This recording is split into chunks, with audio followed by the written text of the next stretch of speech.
திடீரென்று சாதிவாரி கணக்கெடுப்பை ஏற்றுக்கொண்டு அடுத்த மக்கள் தொகை கணக்கெடுப்பின் போது சாதிவாரி கணக்கெடுப்பு நடத்தப்படும் என்று கொள்கை ரீதியாக அறிவித்திருக்கிறார். இதில் புதிய தமிழகம் கட்சிக்கு சிறிதும் உடன்பாடு கிடையாது. காங்கிரஸ் கட்சி ஒரு காலத்தில் மத ரீதியாக பிரிவினை உண்டாக்குகிறார்கள் என்று சொல்லப்பட்டது.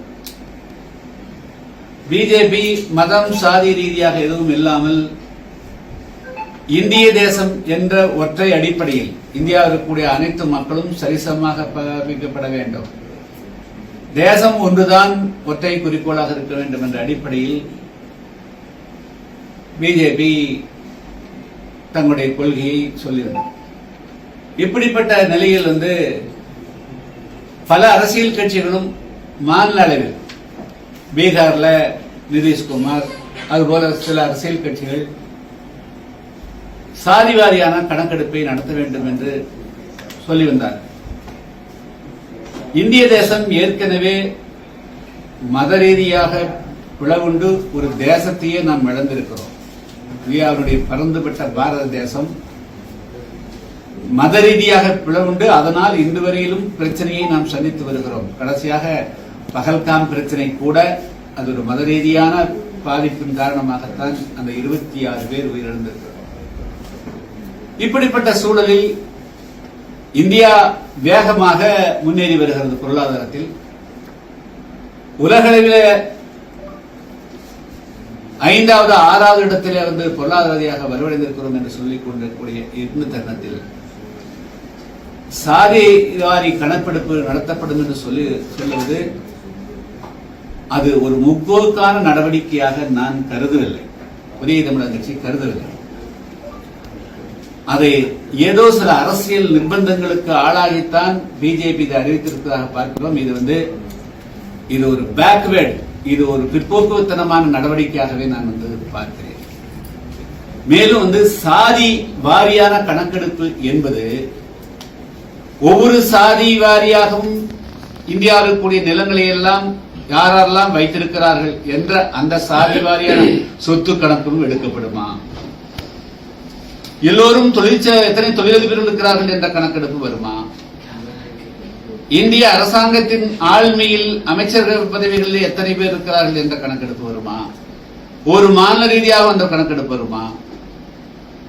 எத்தனை கார்களை எந்தெந்த சாதி வைத்திருக்கிறார்கள் என்ற கணக்கெடுப்பு சொல்வார்களா? இதெல்லாம் எங்கே போய் முடிவது? இப்படி எல்லாம் போனா இது மீண்டும் எல்லாத்தையும் சாதி உணர்வுகளை மறந்து அப்படியே இருந்தாலும் கூட அதையெல்லாம் மெல்ல மெல்ல மறக்கடித்து எல்லாத்தையும் ஒரு தேசத்தினுடைய அங்கத்தினர்களாக உருவாக்குவதுதான் நோக்கமாக இருக்க வேண்டும். தவிர மீண்டும் இந்த சாதிவாரி கணக்கெடுப்பு என்பது சாதியை நிரந்தரமாக நிலைகொள்ள செய்துவிடும். இதனுடைய ஆபத்துக்கள், இதனுடைய பாதிப்புகள் மிகப்பெரிய ஆபத்தாக கூட முடிவதற்கு வாய்ப்பு இருக்கிறது. இதை கணக்கிலே கொண்டு கொள்ளாமல் எப்படி பிஜேபி இதை அறிவித்தது என்பதுதான் நம்முடைய மிகப்பெரிய கேள்வியாக இருக்கிறது. இதை இன்னைக்கு இந்திய அரசியல் சாசனத்தில் சொல்லப்பட்டிருக்கக்கூடிய பேச்சுரிமை, எழுத்துரிமை, கருத்துரிமையை கூட இந்த நிமிடங்களிலும் அனைத்து மக்களும் நுகரக்கூடிய வகையில் செய்ய முடியாத ஒரு அரசுகள் இருக்கிற போது, சுதந்திரம், சமத்துவம், சகோதரத்துவத்தை இந்திய அரசியல் சாசனத்தில் ஆன்மாவாக இருக்கின்ற பொழுது அதை நடைமுறைப்படுத்துவதற்கு கூட இன்று வரையிலும் கூடிய இந்தியாவினுடைய வருவாய்த்துறை, அதாவது இந்தியாவுடைய பெரிய பியூரோகிரசி என்று அழைக்கப்படக்கூடிய IAS IPS அதிகாரி கூட தயாரிக்கப்படாத நிலையில இந்த சாதிவாரி கணக்கெடுப்பை நீங்க எப்படி செய்வீங்க? எந்த சாதி, ஒரு சாதியில 100 கூறுகள் இருக்குது. ஒவ்வொரு சாதி எடுத்தா 100 கூறுகள் இருக்கு. நீ எந்த கணக்கெடுத்து எந்த சாதி நீ சொல்ல போற, அதுக்கு என்ன செய்ய போறீங்க? உங்ககிட்ட சாதிவாரியை கணக்கெடுத்து என்ன செய்ய போறீங்க?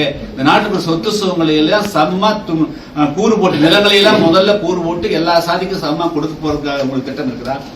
முதல்ல இந்த சாதிவாரிய கணக்கெடுப்பு நடத்த வேண்டும் என்று சொல்வதற்கு உண்டான அடிப்படை காரணம், நோக்கத்தை மத்திய அரசு தெளிவுபடுத்தாமல் இதை எந்த காரணத்தை கொண்டும் இந்த சாதிவாரி கணக்கெடுப்பு நடத்தக்கூடாது என்பதே என்னுடைய வேண்டுகோளாகும்.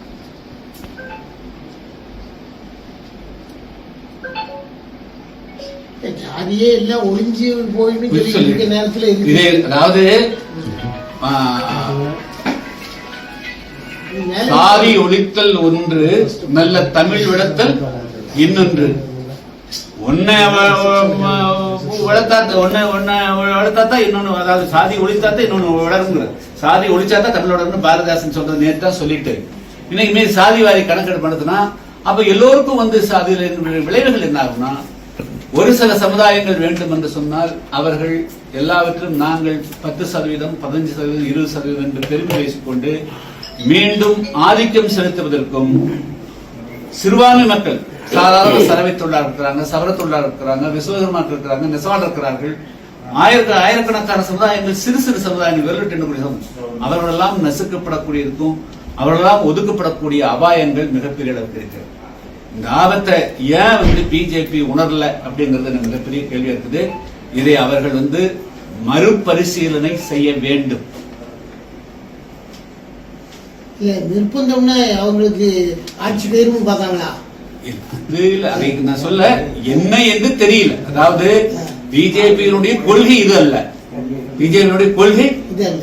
ஆனால் இதை நீங்க திடீர்னு அறிவிக்கிறீர்கள். உங்களுக்கு இப்போ இந்தியாவினுடைய இந்திய மக்களுடைய, அதாவது இந்திய அரசியல் சாசனத்தின்படி, இந்தியாவின் அரசியல் 15, 17, 19 விதிப்படி இந்தியாவுடைய பிரஜை இந்தியாவுடைய எல்லைக்குள் எந்த பகுதிக்கு வேண்டுமென்றால் சுதந்திரமாக செல்லலாம், சொத்து வாங்கலாம், எல்லாம் வாங்கலாம். ஆனா 370 நீக்கப்படுவதற்கு முன்பாக காஷ்மீர்ல நீங்க எதுவும் சொத்து வாங்க முடியாது, போக முடியாது. இப்ப 370 நீக்கின பிறகு அந்த காஷ்மீர் கூட சாதாரண சுற்றுலா கூட செல்ல முடியாது, இந்தியாவோட போக முடியாது இருக்கிற போது நீங்க அதைத்தான் கான்சென்ட் பண்ணணும். இந்தியா மக்களுடைய இந்திய அரசியல் சாசனத்தில் என்ன உறுதி செய்யப்பட்டிருக்குது?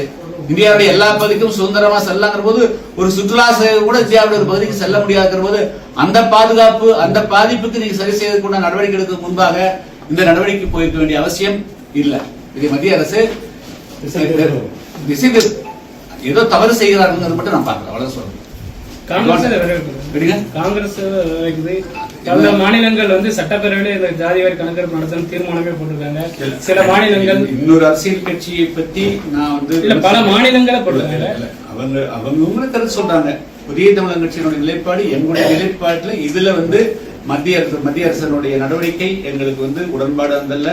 இது ஒரு பிற்போக்குத்தனமான நடவடிக்கை, இந்திய சமுதாயத்தை பின்னுக்கு கொண்டு போகக்கூடிய நடவடிக்கை தவிர வரக்கூடிய சமுதாயம் எல்லோருமே சாதி ரீதியாகத்தான் அடையாளப்படுத்துவாங்க. இப்பவே பள்ளியில சாதி கூடாதுன்னு சொல்றீங்க, கல்லூரியில சாதி கூடாதுன்னு சொல்றீங்க, வீதியில சாதி கூடாதுன்னு சொல்றீங்க, எல்லாம் சாதி ரீதியா பண்ணி போட்டு மீண்டும் பின்னோக்கி போன என்ன அர்த்தது?